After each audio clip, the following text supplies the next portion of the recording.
man, well, Mr. Ash is nodding that we're on the air. Good morning. Welcome to Viewpoint, your program of personalities, politicians, and perspectives. And this morning, we have the Night of the Road. The first thing we like to do on Viewpoint each Wednesday, Mr. Tackett, is talk with Rashid Huda, the Night of the Road, who's walking from, Jackson Boulevard and Michigan Avenue all the way to Los Angeles by pushing his little parameter. No, that's not the word. Perambulator. I knew that. Perambulator. Good morning, Rashid. How are you this morning, sir? Good morning. I don't have We Mr. don't Rashid. have Rashid. I don't have a thing in my headphones, sir. So we'll have to move. Stay with us, Rashid. The cat had to be moved off. What's happened now is they've upset the cat because he sits on the control board to keep warm. We're dead in the water here on our sound. So. Oh, too bad for us. Well, that's the way it goes. Oh, that Okay. would Is it happening? Yeah, testing 1, 2. Yes, sir. Rashid, are you out there? I'm here. Okay. Well, we finally established The communication. reception here may not be the best, but I'm here. Well, we didn't have the best either because we didn't have the right buttons pushed there, Rashid. Now, Maybe the cat re-pushed the buttons. we have the studio cat here who kind of runs the whole show up there. Mr. Ash is just an adjunct to the whole propriety of it. Now, Rashid, are you in California at this point in time? Yes, sir. I made it to California yesterday evening. Across the Colorado River into Needles, California. Needles. Yeah, well, now let me see. You've had, I noted in your postings that you've had to get your tent out one night so far. Is that you've gone all this way without erecting a tent? Yes, sir. My Yes, gosh. sir. I finally had to break it out, and I'm glad I did. Yeah. Because it rained that night. Oh, all right. Now, how about the temperature factor? How you doing out there? I'm sorry? How's the temperature factor this morning? Well, it's good. I believe it's lower 50s or higher 40s, somewhere in there, 49, 50, somewhere in there. It occurs to me, Mr. Huda, it occurs to me that you've been exceptionally lucky temperature-wise on this trip. You haven't received the brunt of any real cold weather, have you, Rashid? Not at all, sir. That's called trusting God to take care of you. Well, he sure took care of you temperature-wise because it can be pretty brutal out there. So, have you had any unusual experiences this last week? I'm sorry? Have you had any unusual experiences this last week? Well, other than erecting a tent and climbing up a mountain pass, I don't know. Those two qualify for unusual, but that would be about it. And I saw some burrows in Oatman. I was told that they were all over the place, and I have to better look out for them. And I wanted to do a Facebook Live, but there was no signal there. And the interesting thing was there were more people than there were burrows, so they didn't even bother me. Now, I saw one picture that you posted. It showed the long, winding road back, and that's the long incline that you just come up, and you were ready to head down. Is that correct? That is correct. That's the mountain pass that I had to go up, and it took me almost 3 hours to go about 4 miles. Wow. Yeah. Tell me about the breathing at the altitude. Does it bother you at all? Oh, no. The altitude wasn't that high. I think when I got to the top of the pass, it was something like 3,600 oh, well, that's nothing above sea level. Yeah. So, which is half of what Flagstaff was. But it was just that climb up winding road from almost, it was about 2,500 foot up that mountain. That's not so terrible. On a gradual basis, that's not so bad. Now, tell me about your eating. Are your grub holding out all right?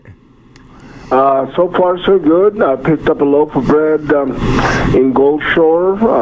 I was passing a church youth center, and they just happened to have access of bread, and they were handing out bread. So I picked up a loaf of bread, and there was a Family Dollar across the street, so I picked up some peanut butter and jelly. So I've had that for the last couple of days. Other than that, I got plenty of my nuts and dates and all that good stuff, raisins and peanuts and how about a jug of wine?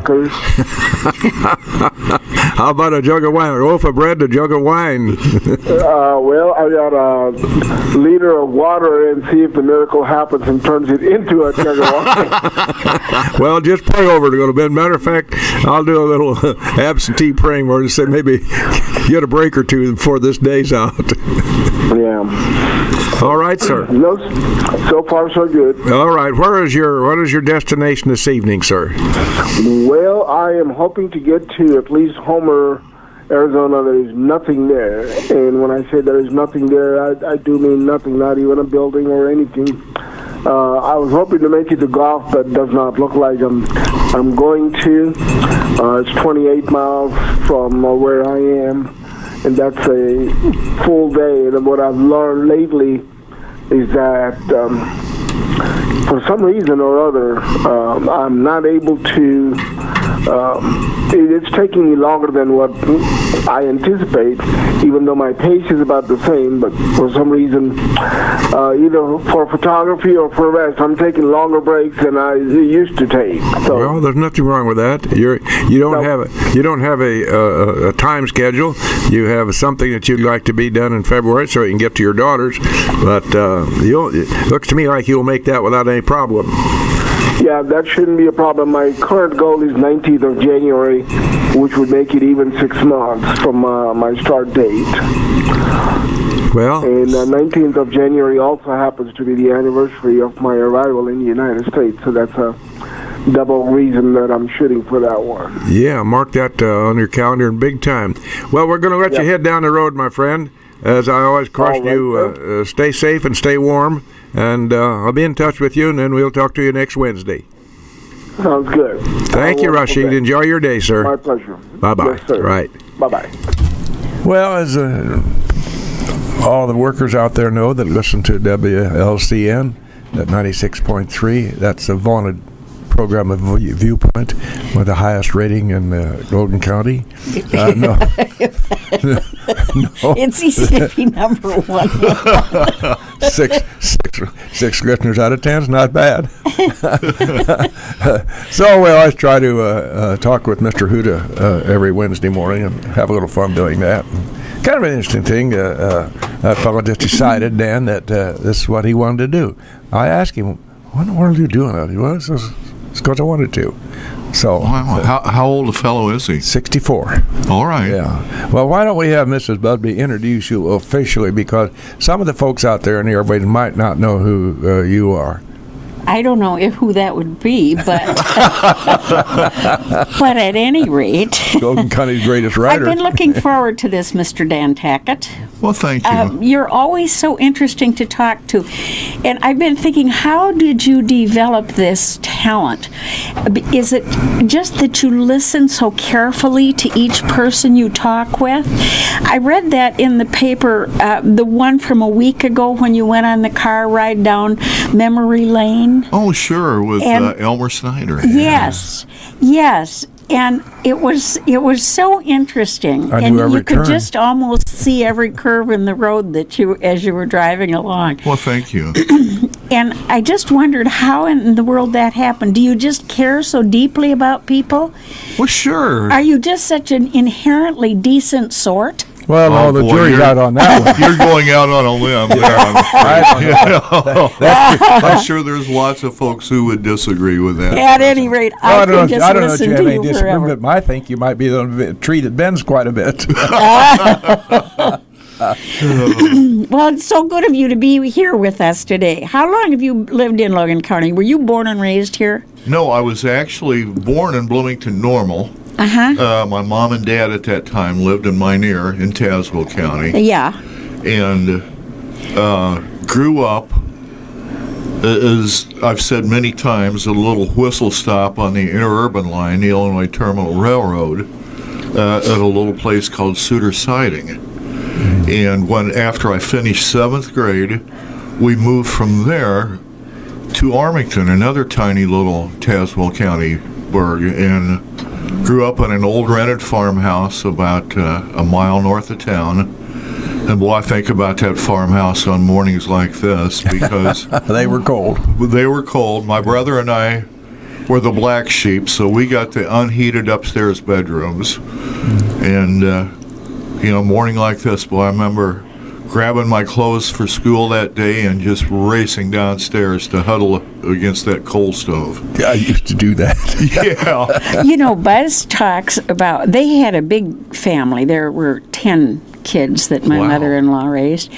And in the winter, the upstairs bedrooms, it was a little breezy. And he said there'd be snow on their bed covers. I can relate. Of course, there were always a couple, 3 people to a bed, so that helped, But, boy, I'll tell you, when you got snow on your covers, you're cold. Yes. In Minneapolis. I did the same thing, woke up with... if there was a blowing snow, it would always find its way through the cracks in the window pane. But, John Denver wrote this great little tune called Grandma's Feather Bed. Well, luckily, I slept in a feather bed, and you just sink down, and those feathers would just engulf you and keep you warm and toasty. I know that experience. Just like a nest, huh? Yes, absolutely. Yeah. Were those the good old days, or are these the good old days? Oh boy, that's a good question. I just got a new furnace, so the heat in my house is pretty even. Well, I'm going to give you a double answer to that one, Judith K. Technically, and using that word just as it is, this is the good old days. From a standpoint of moral certitude and the direction that the country was taking, this is not the good old days. I guess I'd kind of agree with you on that. I mean, we all embrace our technology, and it's really a good thing if it's used right, because we can stay in touch with friends hundreds of miles away, family hundreds of miles away. But the downside of technology, as far as young people, the only thing they use, the only muscles they use are their thumbs True. to text. And in the good old days, everybody, parents, grandparents, to the kids, had to work. You had certain chores that had to be done, and technology and a change in attitude, I guess. Well, there's a change off there, too. That was good for people, though, this business of having to do this at this time and that at that time. Exactly. In the long run, for your whole life experience, they prepared you well. Now, today there are things that require no technology, things as simple as the words please and thank you, and that's passé. Yeah. That's too bad. I want to talk to you in just a minute, Dan, about technology and Bill loves looking up information. I submit to you for your consideration and or approval or disapproval that those of us who use the Carnegie Library, which is a gym here in Lincoln, Golden County, are better educated than those who go to Google, because you had to learn how to look things up, and you went through the steps, and it just was more satisfying. I'll grant that I Google things up every day. Sure, don't we all? Because it's so quick and so easy. And there is a plethora, tell me the pronunciation on that, please, of information out there in Google that you can just get at your fingertips.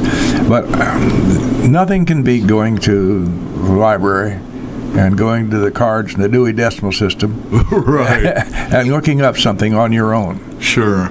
And finding out about it. And nothing nicer than a good book in front of you. Your brain certainly would appreciate that. I'd think. Well, now, Dan, as you go about in your retirement, quasi-retirement, I emphasize, you write for, I call Dan Fiddler all the time because he's well, that's appropriate. The Fiddler writes a weekly column, which we all enjoy here, some more than others. Some people, some readers, or some columns. Well, as you please. All right. You can't make a home run on every time you step to the plate. Never tried to. But as far as the game's concerned, you have an excellent hitting average, and we appreciate the little junkets that you take, or a different tack, even when you step on some people's toes politically. I guess it's the nature of the beast. Nothing's perfect out there, and sometimes the imperfections are not good for the community. And when I take that kind of tack in my columns, I don't expect people to agree with me. Oh, no. Just so they start thinking about what I'm talking about. That's the bottom line, really. Yes. Everybody has to think everything through for themselves and reach their own conclusions. Right. But they have to get kind of prodded or jogged just a little bit about, hey, people, did you think about this, or do you wonder about that? Right. Well, accepting what you hear on the street is a pretty dangerous course of action. It's kind of like Googling. Yeah. You never know which source to trust. Exactly. Well, and it's a lot like the old kids' game of telephone. By the time it gets to you, who knows how it started out. I kind of bring Ronnie Reagan in there, trust but verify. Mm-hmm. Yeah, absolutely. And most people have a tendency, and this is going to be too bad, but that's just human nature. You'll hear something, and that's accepted as gospel. Did you know? Exactly. And behind that, did you know, there may be some factors that wasn't the case at all. Exactly. So we all have to use our own best judgment and there's a word, common sense. Sometimes there's a great lack of that. Indeed. I've noted that in the politicians. Have you noticed that, sir? Yes, indeed. Do you want to go there? Yeah, I do. The other day I heard just a clip at first about the Republicans out in the big city of Washington, D.C. having decided they were going to mess with this oversight committee on ethics. On ethics, right. And I thought, ooh, this is a bad time to think about doing something like that, because already the general population isn't too sure that there's a lot of ethics out there. What's the Congress's approval rating? 26%, I think. Yeah. Well, when you make statements, we have to pass this to know what's in it. What does that tell you about it? Exactly. Yeah. But you've heard the latest on that move. Yeah. Yeah, they've decided they've recanted that. Exactly. And it kind of took a lot of air out of the Republicans' balloon on their first day of controlling Congress. I thought on the face of it was just stupid. Absolutely. Don't they know what public relations is about? You'd think they would. I mean, they live on it. Sure. That's their bread and butter, is public relations. They live on it during election time. Okay, I'm sorry. Yeah, I stand corrected. And please don't pay attention to what I do in between the elections. Yeah, I thought, but now they say that the thing is they're going to reintroduce the whole business, but what they have to do is educate us. That'd be the four of us in this room need educating on ethics. I don't know. I've always thought of myself as a rather ethical person. I did a pretty good job of that. Yeah, absolutely. We're talking about the good old days that we grew up in versus today. I think ethics have just gone out the window. Of course, you know, Socrates said that, and that was a long time ago, of course. I was going to say, that was before my time. Here from Lincoln. And Sam Socrates? Yeah, that's the guy. That's the one. And he was just deploring the next generation. So I guess it's gone on for 5,000 years that we've always said, I don't know what we're coming to. Exactly. Well, one of the things I didn't do early on, Fiddler, was we always try to start Viewpoint with a kudo or two. And Exactly. I was wondering about that. Got wrapped up here with Rashid, and then we just morphed into getting along with business here. We just finished the Christmas season, of course, obviously. And the Salvation Army stepped to the front as they do year in and year out. And I don't think anybody else except me remembers when we had Salvation Army lasses on the street corner playing music at Christmas time. Sure. With the inevitable kettle. But the volunteers, and they had a lot of volunteers to help the Salvation Army. So the point of the whole conversation is kudos to all those people who stood out, to some in the cold and some in vestibules, gave some time.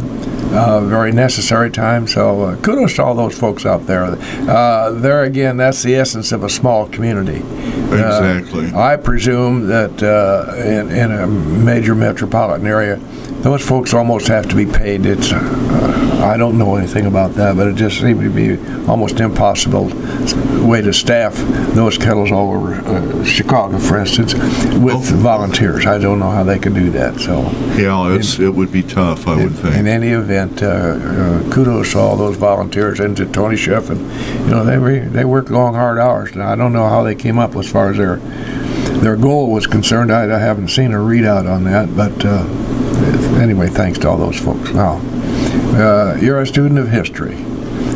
Somewhat. Somewhat, yes. Well, I'll just give you a test. Do you have any idea how old this sweater is? It's not as old as I am, I don't think, but it could be as old as Jim Ash. It would be 98 years old. Really? This is my father's letter sweater at Lincoln College, and he was there in 1919. So go figure. Well, I have one thing to say about that. That sweater must have had a good dry cleaners throughout the years. There you go. There you go. It was lovingly cared for down through the years. I can imagine. But I laughed. I put this on this morning because of the obvious weather, and put that on. I started thinking, my gosh, look how old that thing is, and I still put it out to her. I think this ought to make the Guinness Book of Records, don't you, Fiddler? I do. You should enter that and see what happens. You know? We might try that just as an aside. Mr. Ashton, do you want to break in this conversation with a commercial or two right now? This is the capitalistic system up here. Great. And right back on the line here, the program is Viewpoint. Our guest this morning is the writer of Fair to Top Rated. In this market, anyway. Kind of like Viewpoint. Danny Tackett, former editor of Lincoln Courier, and he had the beat, so to speak, before he run to that august position there of responsibility. Danny honed his writing skills as a reporter and as an editor. And as I said to him many times, the Fiddler's a good writer. And my wife told me this morning, I said, you tell Danny Tackett that he really writes well. Mm-hmm. So, and I think there are a lot of people out there who of the same persuasion, Dan. So we're going into we've just come off an election season. Yes. And this spring we're jump right into another one. Maybe not have the major impact, except for here in Lincoln, Golden County, it'll have a major impact. Right. So I wanted to talk about the election that we have coming up here in April. Very interesting. 4 candidates. County board member Kevin Bateman, former alderman and former Main Street director Wanda Lee Rolfs, of course, incumbent mayor Marty Neitzel, who's been on the city council for quite a while. Yes. And well-known Lincoln realtor Seth Goodman. You know, political we newcomer, don't have I believe. 4 candidates, do we? No. You know, I remember not too awfully long ago, I think Beth Davis was the incumbent mayor. Pat O'Neill, county board member, ran against her, and there was at least one, maybe two more other people running for mayor at that time. I'm really interested in seeing if there's going to be any public forums where citizens can grill these folks, you know. Where do they stand, you know? Why do they want to be mayor? What makes them... That begs a big question. Why in the world would you want to take on that responsibility? I mean, this is...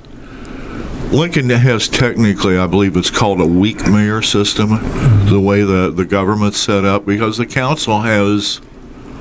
virtual powers. You know, the mayor breaks tie votes. Yeah. And other than that is essentially a figurehead. And you know, some people, and this is just kind of off the cuff here, Judith K., some people decry the fact that we have a city manager. I answer that, Danny and Judy and Jim, by saying that we have a lot of money in this city. Oh my! And it takes somebody with some real expertise and some managerial skills to do this. And I think we have a good city manager. And I think and you know, I've never met the fellow. I've heard mixed reviews from him. We've had him up here a couple of times and visited, and we're going to do that again. Okay, all right. But it's not just in this particular manager, but I think in any community like this, I have no idea what goes through there as far as we could find out in a hurry. But handling the amount of money that we handle, and it takes millions. Yes, it is, and it takes somebody, a part-time mayor, is just not qualified. No, and previous to a city administrator coming in, I believe most of that dollar and cents work was done by the city clerk's office. Yes, I suspect so. And inevitably, there again, that requires more expertise than what the city clerk's job might call for. Exactly, yes. We're talking some big-time money here, folks. Right, but you know, I remember the day when they had budget season. You know, you'd write a new budget for the year, and Juanita Josrand, and then the current city clerk, help me out here, Rebecca, Susan Gelbaugh. Who's, by the way, she's done a fine job for us down to the years in that job. You know, I'll have to say this about Susan and Juanita both. Through the years, as a reporter, I covered City Hall for probably 35 years. Anytime I went to either one of those folks and asked for something, they bent over backwards to make sure that I got what I wanted. Yes. So yes, they've been, in my eye, terrific public servants. And I think City Hall is really gonna miss Susan. I think yes, she's retiring. they will, because she just quietly goes about her job. Exactly. And it's a very demanding job. Right. But, you know, as I started to say, I remember both of those folks, first Juanita and then Susan, come budget time, they were the ones who would present all the figures to the various committees on the city council at that time. Well, you had a city watchdog by the name of Busby. Yes. Buzz was good with figures. He watched every penny. He did. Judith K., he had a pencil. He gave everybody on the council a red pen. And I've had people who are still serving on the council say that they still have their red pen, and he told them to use it frequently. Oh, sure. Yeah, he was a bean counter. Yes. Yeah. You know, you mentioned him while we were on break here, and saying, and I appreciate you saying that I always treated him very fairly. And I hope I did that to everybody I covered, you know, in public office. Well, you had to do that. That was incumbent upon you in your position to do that. Two people stand out in the 30-some years I covered city council. one being Orville Busby, of course, and the other being, surprise, surprise to a lot of folks, Pete Andrews. And I remember them both because it didn't make any difference if I wrote something good or something pretty bad about them, which was hopefully always the truth. They both remained my friends. I mean, they understood I had a job to do, and they never let that get it between our personalities. And it's kind of an interesting thing you mentioned that, because Buzz and I went to Pete Andrews and got him to run as an alderman way back many years. Did you really? Yes. Yeah. So here we go. We're coming full circle again. But now, do you have a prediction to make, Fiddler, as to how this mayoral race was going to shape up? I do, but I'd prefer not to share it. But after it's over, tell us whether you were right or wrong. I will. I'll actually write it in a sealed envelope and give it to you if you want. And then we can say the envelope, please. Right. Well, there's only two of them out there listening, so nobody else will know you. But, you know, I would like to think that some organization, gosh, we used to have the League of Women Voters, which was very active at one Yes, they time, were, Yeah. and that was a good thing. that held public forums, Right. you know, anytime there was local elections. And that group no longer exists. I think they were followed up by a group that was kind of independent of the National League of Women Voters that tried to do the same thing, but I don't even think that exists We haven't anymore. had anything like that lately. No, we haven't. No, and I kind of miss it. I thought it was very beneficial. Not that there were ever 1,000 people that attended, but those that attended, I think would probably agree with me that when they left, they felt that they'd learned something. Sure. Because it's off the cuff things. You know, you can ask them anything you want. He can ask them anything he wants. And that's how you learn. It's not something that they have a chance to prepare for. Exactly. I mean, give me your shotgun response. How do you really feel? That's right. You know, don't spend the night before Pondering. coming up with your answers. Yeah. You know? Decide where to put the comma and the period in the sentence. Yeah. Well, Fiddler, we have 4 candidates. Do you think that that factor will bring out a heavier than usual turnout? Boy, that was going to be my follow-up comment to the forums. I sure hope 4 candidates gets people off their duffs to go to the polls. I mean, I didn't realize we were going to be talking about this today. Otherwise, I might have looked up a couple figures. City elections, the turnout is just horrible. Pathetic, yes. Yeah. You know, we complain about our taxes, but our taxes go to the city, they go to the schools, they go to the park district, et cetera, et cetera. Right. And how many people come out and vote for the people who are going to decide how to spend that tax? Exactly. No, they'd rather complain about it than Right. Well, it doesn't take that much thinking to complain. I did notice there's also a couple of ward races this year, I Yeah. think. That's nice, because I think the most popular candidate around here is named, what's that was on the ballot last time? Unopposed. Unopposed. Mr. Unopposed runs for every office. Oh, I know. Yeah, know. it's too bad. You know, It's very bad. We have a major problem called infrastructure, and I don't care what street you drive down. It's just really terrible. You better have support for your kidneys, right? No kidding. That's exactly. Well, yeah, you can put it that way too. You're right. And if somebody, if a mayoral candidate could come up with a plan, and this would be a long-term plan. This isn't going to be fixed. It's gone too long. It's just gone on too long. If that could be, somebody come up with a brilliant, bright idea about that, I think they'd almost be a shoo-in if the idea was viable. Right, exactly. But and of course, money's always short.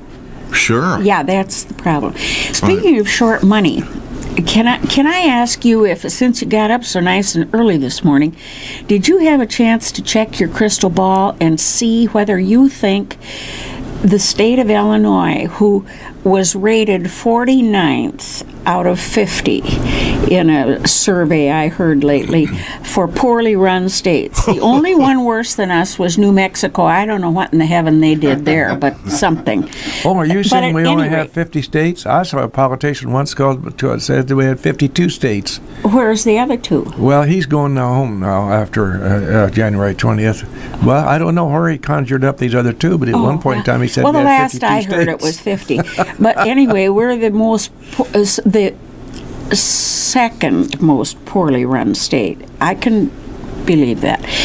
Do you think, did your crystal ball tell you whether we'd get a budget, or is a budget not a necessary thing, or, just something as simple, probably seeming to people who aren't involved in it?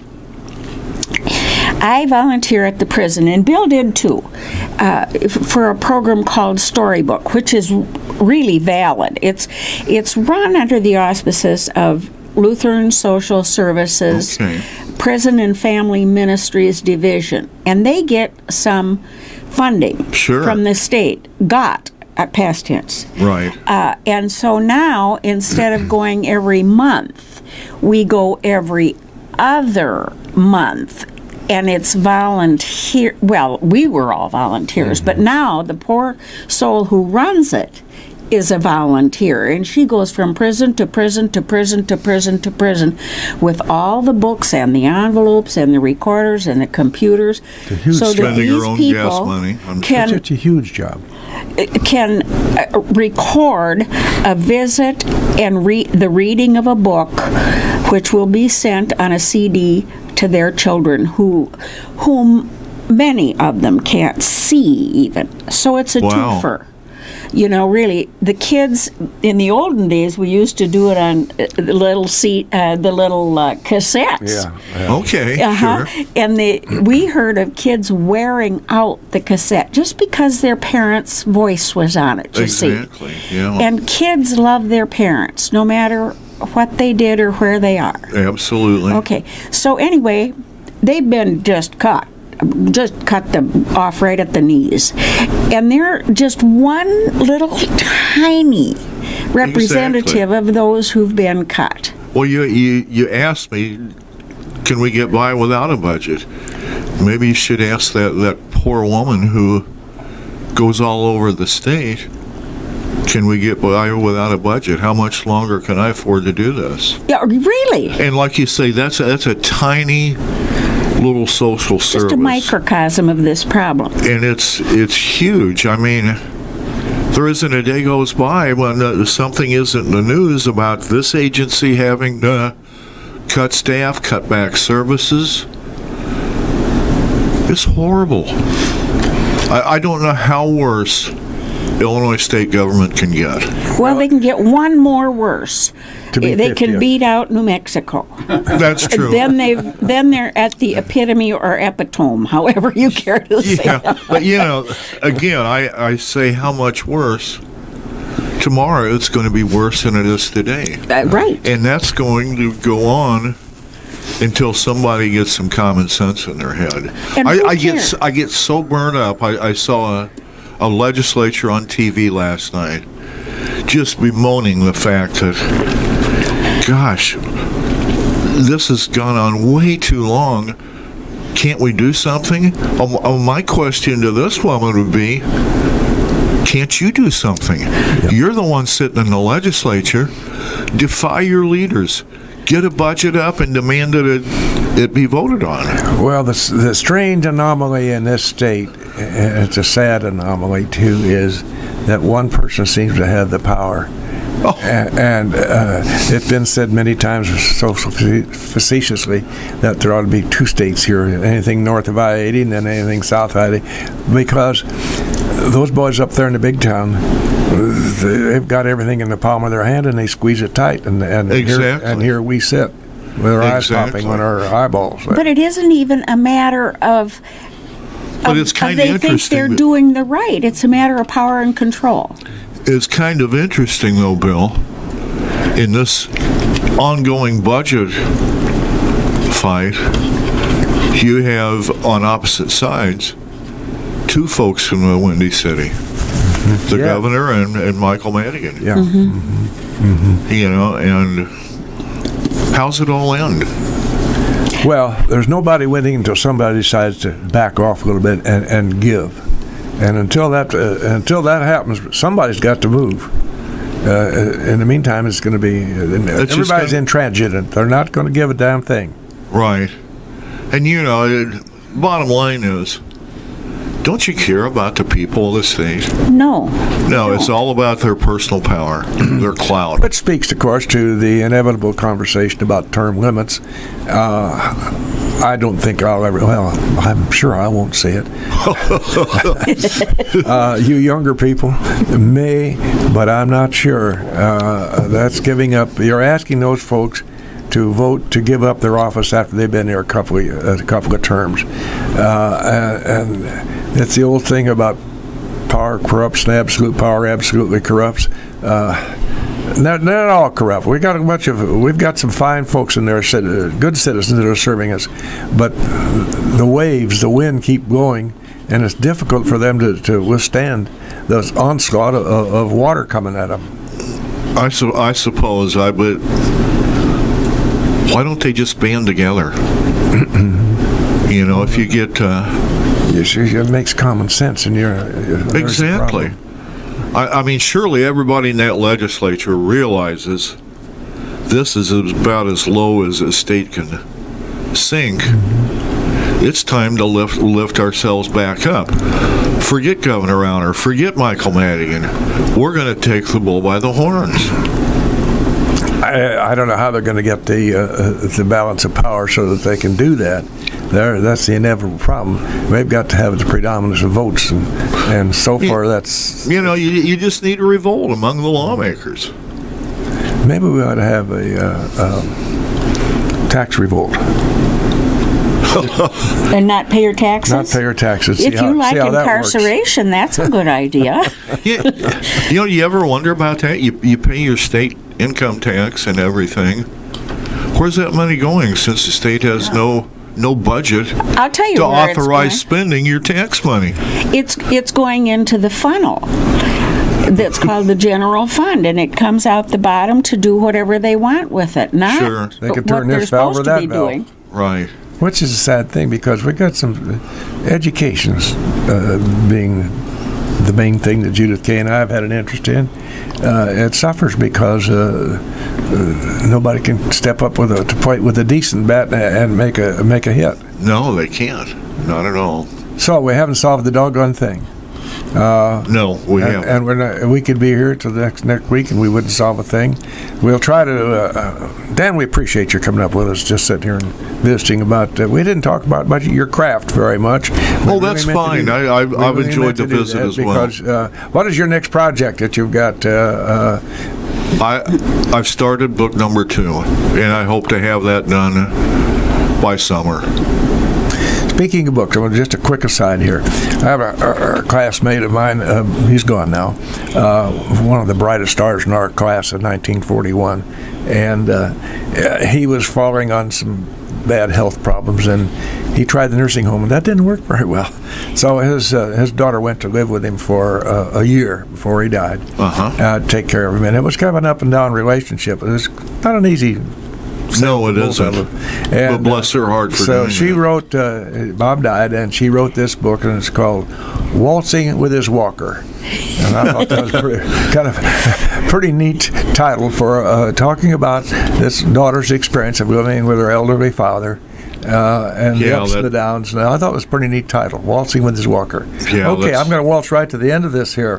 We always try to come up with a saying of something that has, hopefully, something important. I turn my negatives into positive, because one of my notes is, yesterday's history, tomorrow's a mystery, meaning that you can't go back and change anything in the past. Danny Tackett, thanks for being with us. And thanks so much for having me. Always enjoy visiting with you folks. Enjoy yourself.